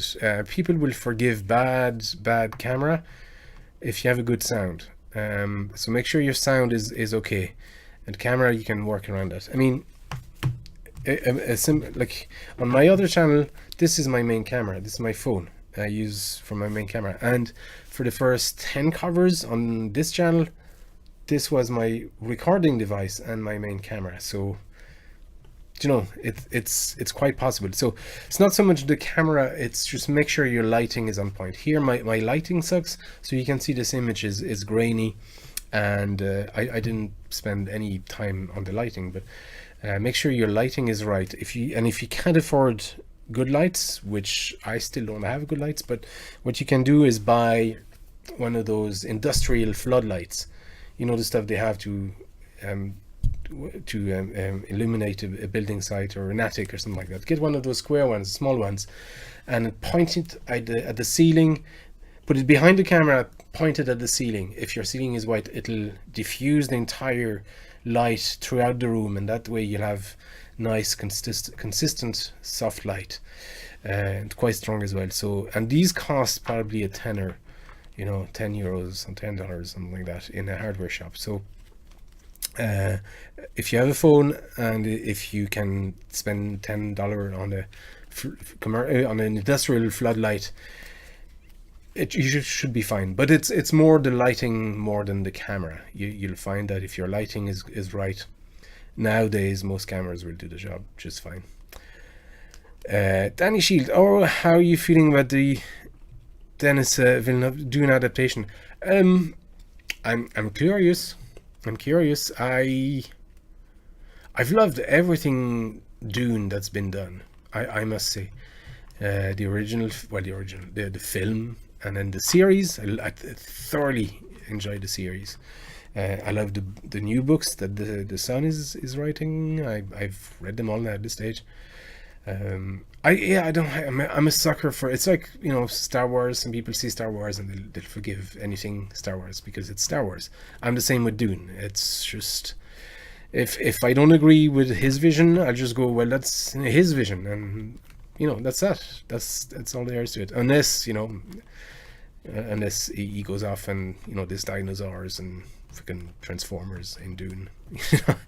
But yeah, I'm looking forward to it. I'm just curious. I'm more curious to see, because Dune visions have been so different depending on who is working on it, and it's so impossible to put it on, you know, an image. It's so weird and wacky and off, and you can approach it from so many different angles. So I'm curious. I'm curious to see what angle he's gonna come at it, from.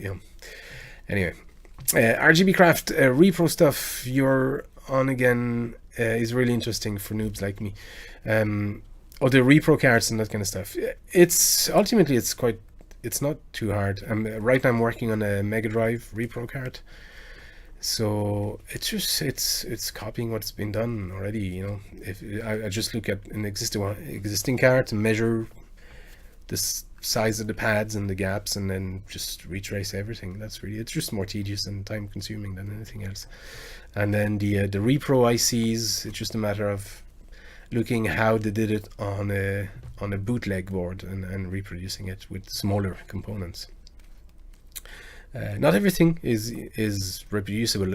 I was working on one recently, and it turns out there's 20, or not 20, I think in 18 or 16, probably 16 ICs, and I can't put that on a small board. It's going to be too awkward and too costly. So I might have to ditch that effort, or at least maybe finish it and just provide the Gerber 5 for free for people who want it. I'll see.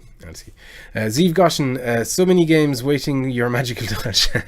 Golden Axe 1. I've done some Golden Axe. I've done the level 1. Shinobi, that's planned. R-Type, very soon. Legend of Kyrianda, I wish you could do this full time. So do I. I'd love to do this full time, but you know, it's not for now, and maybe for never. But you know, at the end of the day, I'm having fun. If I did it full time, I could probably do two covers a week. I'm pretty confident I'll be able to do 2 covers a week.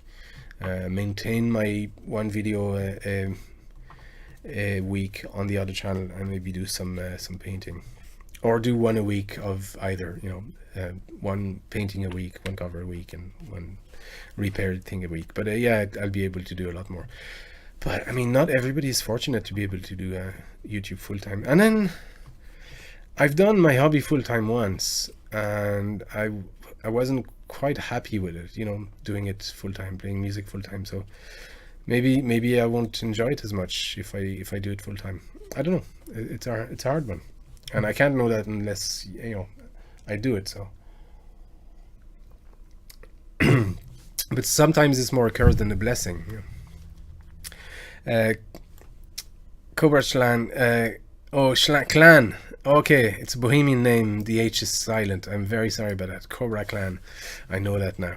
101 blog. Insomnia is the gaming cosplay show in Birmingham 2 times a year. Oh, fair enough. I wasn't familiar with that. Mr. Spud, if you finish that picture of Scumbar, let me know. I have many more. Actually, I have that in the works. I have that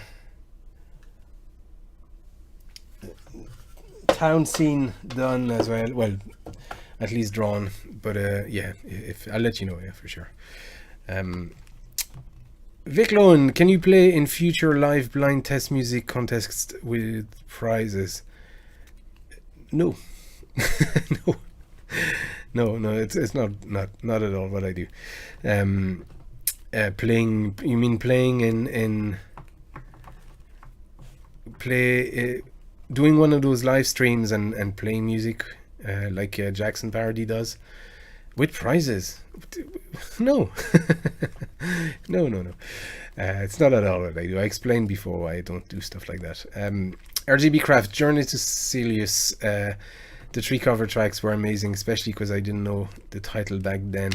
Amazing composition, Supreme Edition. Thank you very much. Yeah, they're actually great tunes. But anything Sunsoft composed by that team was great tunes, and those Batman tunes were fantastic as well. Jan Beta, I still use my phone for filming most of the stuff too. Yeah, just you don't really need anything else. I have what do you call these guys? Stabilizer thing, one of those cheap Chinese ones. That works ish, but I use it every now and then to stabilize the footage, but most of the time I forget. I have one of those cranes. I put the phone on it and then take it off if I need to. Actually, you can see it in the background, the crane there, right here. RGB Craft, Kurt Fox, you can relate. Mine sucks and couldn't fix the lighting enough. Yeah, it's really down, again, it's really down to lighting. So get as many lights in your room. Get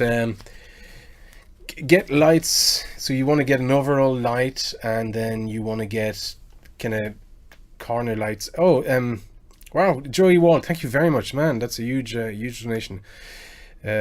You make a truck driver's day much less awful. Well, that's very kind, and it's nice to hear, man. Thank you very much for the donation. That's huge. Do you listen to the stuff when you're driving? Is that what you mean? That's cool. If you are, that's awesome. But to go back to the question, the lighting stuff. So, yeah, get one of those floodlights. They're very cheap. I said that again, very cheap. Put it behind the camera, and then facing at the ceiling, so you have that ambient light. And then to complement it, maybe have a light on the 2 lights, one on each side at different angles. So I have one here. It's actually my it's this thing. It's a drawing light, and I use it for PCB repairs. I put the PCB on top, and I put the PCB. So I have one light here. So it's too much lighting, and this camera isn't great, and it's not angled properly. But it's just have one at an angle and one softer or further away, just to create those contrasts. What I do very often is I have one of those color changing lights. You can see some blue here, a bit of red, so it just adds a bit of texturing. And here it doesn't show, but if I bring it closer, and there's some blue. Yeah, there you go. You can see the reflection on the mic. Some red, so it just adds a bit of texturing and a bit of just color. It makes things more interesting. But get some, doesn't have to be professional lights, but at least get some, at least 3 lights, 1 big floodlight and 2 complementing lights. Yeah. Joey Wall, yes, I do. When you're driving, that's so cool. So I assume it's on your phone. It's cool to see there's somebody driving a truck, just listening to video game music while they drive. That's that's really cool. I like the image. But thank you very much, sir, for the donation. That's very kind. Okay, where was I? Angel Star Studio. Hello, Mr. Raleigh. King of the Beast asked us to drop in. Okay, fair enough. We love your music and might want to hire you to make RPG music one day. We can talk later if you're interested. Have to run. Take care. Yes, absolutely, no problem. Yeah, just PM me and we'll talk. Yeah. But cool. Oh, there you go.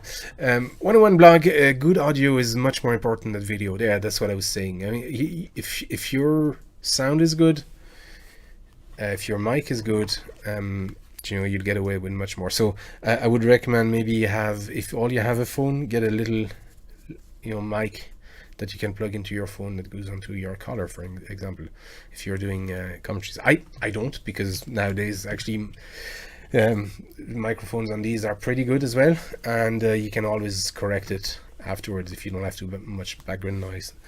But if you're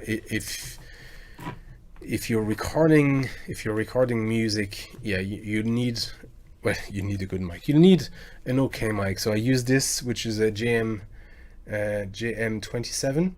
It's sort of the bottom of the scale for condenser mics, and I've used that for a long time. It's the only one I bought. I just have that. This was actually given. It's a sort of podcasting mic, but this is for recording music. This will do, by the way. One of those Yeti mics, that kind of stuff. They're kind of cheap, and they will be good enough for pretty much everything. So including podcasts, including recording stuff. But I use this for recording myself.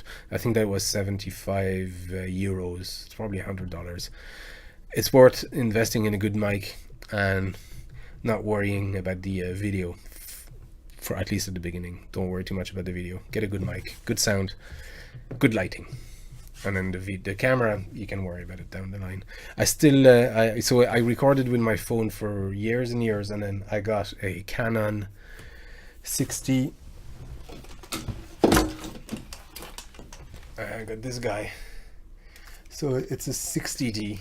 It's an old camera with a got what is it, 18 to 135 millimeter lens.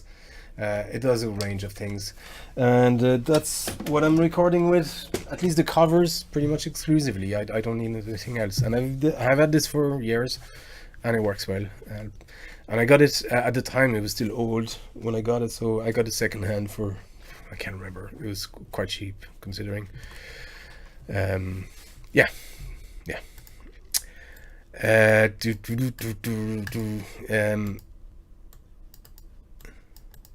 mic and good audio conditions are more important than the camera. Yes. The other thing I should mention for good audio conditions is having a small room is probably best. A big room will resonate. You'll create a big of echo. So here you see it's a busy room. There's a lot of stuff on the wall. So there's not a lot of reverberation. There's not a lot of echo. Sound is dampened quite a bit because of all the shit I've everywhere. So it sort of acts like insulation, sound insulation. So a good room to record. If you don't have a good room, what you can do is use kind of close your space with bed sheets like duvets and that kind of stuff. Put them on chairs behind your mic and around you, and record from, or on the sides, and record from that, and record from the smaller area. So behind you should be straight your wall or something like that, or you can just record the audio first and then do the video afterwards if you want. But yeah, just make sure your room doesn't have much echo, or any echo, to be honest. So stuff like that, bed sheets, duvets, pillows, anything that will dampen the sound. You can do that quite cheap with chairs and duvets. There's no need to buy that insulated foam. It just costs too much money, and then you can buy that down the line once you've understand the basics of just good audio audio sound control, you know, around your room, and you understand your space. Do it cheap first. 101 blog. A problem with the flood light is often they have very strong flickers that drives you crazy. I have not noticed that, but yes, fair. That could be a good point. Yeah, fair enough. That one, Froky. Oh, glad I could join the stream. Fair enough. Welcome. 101 blog. Ask if you want your design on a CPLD. Not sure what you mean, but yeah, fair enough. RGB craft. That is asked a lot, perhaps, but Metroid tracks could get interesting enough on a banjo instrument. So yes, I have had plans to do some Metroid stuff, and after playing Axiom Verge, I want to do some Axiom Verge stuff as well. And I recently got a whammy pedal. It's that pedal that is used, mostly known for being used in that Rage Against the Machine band to create those pitch shifts. So that'll be perfect for stuff like that, using something like a mandolin and the resonator thing, what's it called? The EBO. Could create some interesting sounds with that acoustically and with the pedal. So I'm going to experiment with that, and if I can pull off an Axiom Verge cover, I will probably move on then to some Metroid. So again, down the line, but yes, it's in my my list. 101 blog, a gimbal, yeah, that's what it's called. That's what we're talking about. So Joey Wall, yes, saying he was indeed playing the covers in his truck, or the music in his truck. That's so cool. Yeah, I love the image and the idea. We're coming near the end, folks. You're a Pakumov. I should know that. What recording app do you use on your smartphone? On the smartphone for recording videos on my other channel, I just use the camera. It's not a recording app. To record the covers, I don't use my smartphone. I use the camera I showed and the microphone, and I use Vegas Pro to edit the audio, and the video then is edited in Adobe Premiere. But there's free options for all of these as well.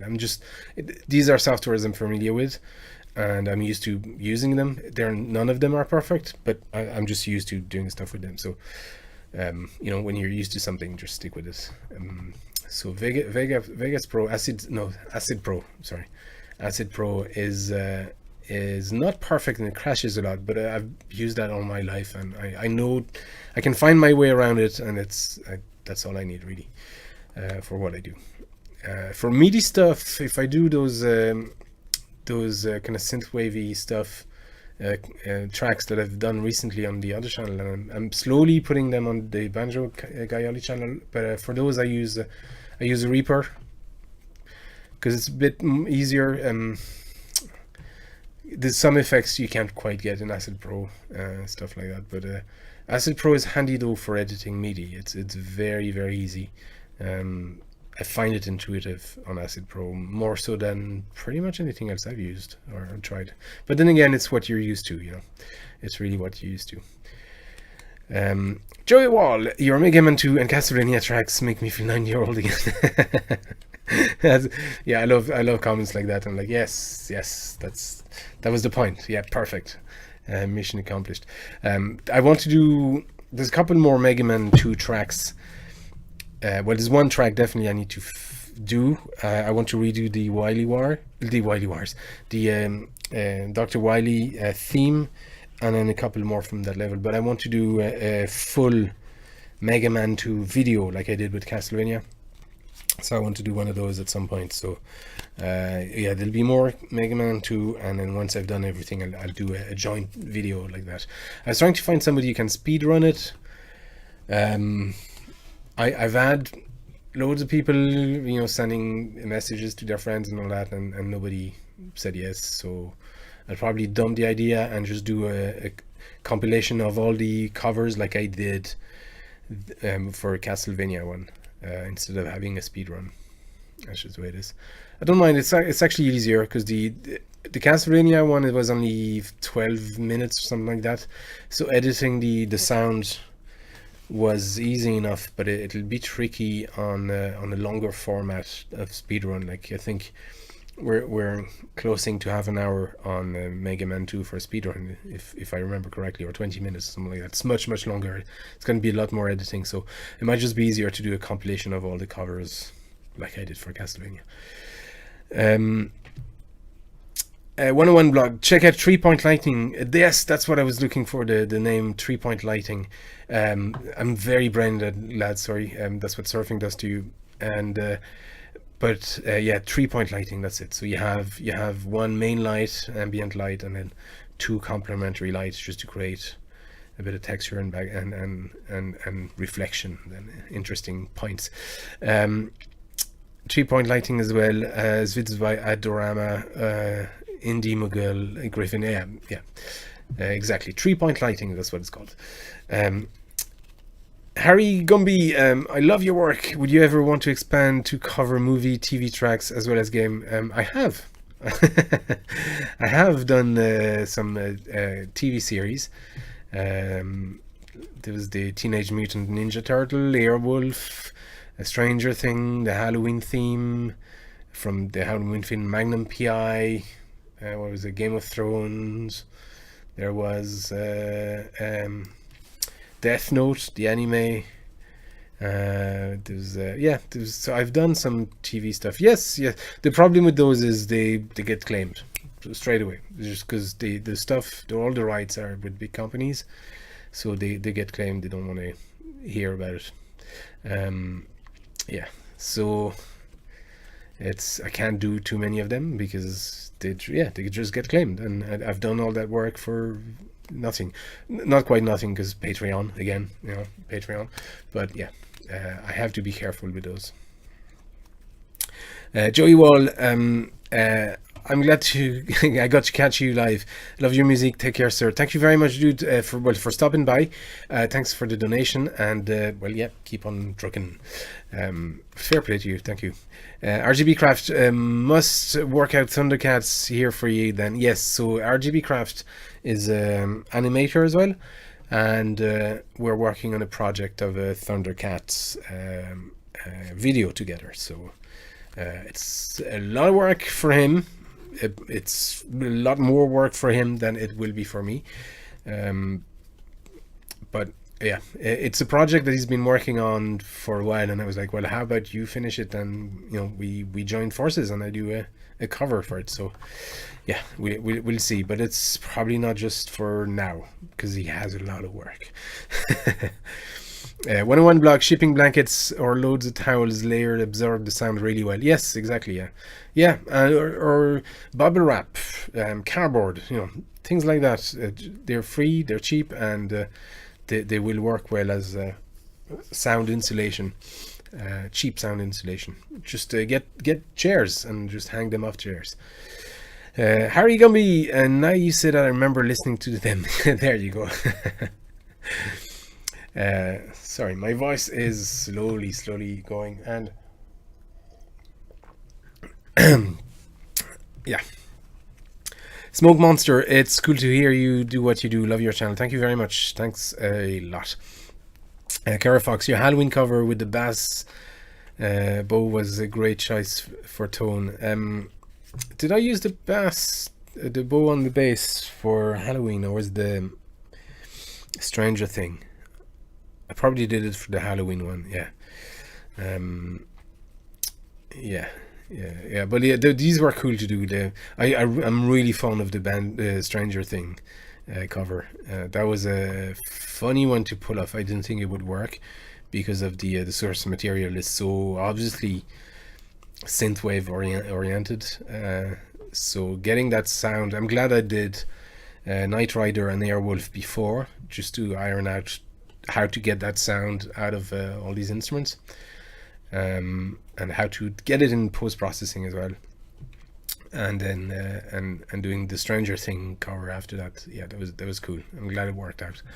But that was a long one to do because there was a lot of just fine-tuning, because very often I have to double some of the tracks, and then you need to phase shift one. So I play the same stuff in unison, exactly the same stuff on the same instrument. So you have two tracks, but I phase shift one, so it creates that almost like a phaser sound, but not quite. And then I equalize them slightly different, so it creates those harmonics. So on the mandolin, certainly will start bringing harmonics that would be somewhat similar to an 8-bit square wave, even though it's mandolin, it's more round by nature, but it just creates all these interesting harmonics. So there's a lot of post-processing like that, and tinkering with the sound, but it's all stuff that can be done. My goal is to have you only use effects that could be done live. So yeah, that's the idea. So it's all EQ that could be done live, phase shifting could be done live, and yeah, it's all that kind of stuff that could work live if it was played by a full band. But yeah, there you go. Mighty Lulu 81. Obviously there's 80 more Mighty Lulus at least, or Lubus. Mighty Lubu. Yeah, it's still a cool name. Hey Ollie, I'm a big fan of your work. Can you please do the Maze of Gallius for the MSX? That is in my list, and I want to do an MSX month. I'm not sure. I'm running out of month this year, but I'd like to do an MSX month at some time this year as well, so we'll see. Your whiskey is going... yeah, it's slowly gone. What is it, by the way? I don't know. I think it's Bushmills and some tonic. Smoke Monster. Have you ever done Solstice? No, I have not. No, that's a good one as well. Not sure it's in my list, actually. I need to add that. Some Solstice stuff. RGB Craft, gotta go. Glad I could catch you online, dude. Yeah, we'll chat. RGB Craft is on the Discord server as well. Do join, actually, because there's a lot of people on Discord, and there's great chats going. So come. The link is to the Discord server is on most of my covers. So just open any covers, you'll find the link there. And folks, I think the questions are drying up, and here would probably be a good point to end this thing before my voice goes altogether. So unless there's any more question, folks, thank you so much. Thank you for everyone who joined and asked questions or watched or stayed for a while at least. Huge thank you to people who've donated on. It's not why I do those, but thank you very much for that. It's much appreciated, and it means that again, I can do covers now without having to worry about the all the claim stuff and all that kind of stuff. A couple more questions. Hi Ollie, first of all, huge respect for all you've done in your channel. It's absolutely awesome. Thank you very much. Since you deliver this work here, do you have been in contact for cinema or TV projects? No. I'd have no interest in that whatsoever. TV or cinema, no. No, not for me. But anyway, yeah guys, thank you very much for all your questions. Thanks for stopping by. Thanks for the donations. It was really generous. And we'll do another one of these in 2 months. I've said that the last time. 1 every 2 months is probably a good ratio, unless you want them more often, but I doubt it. And well, we'll see you next time, folks. Thanks a lot, and see you in the next cover. And stop.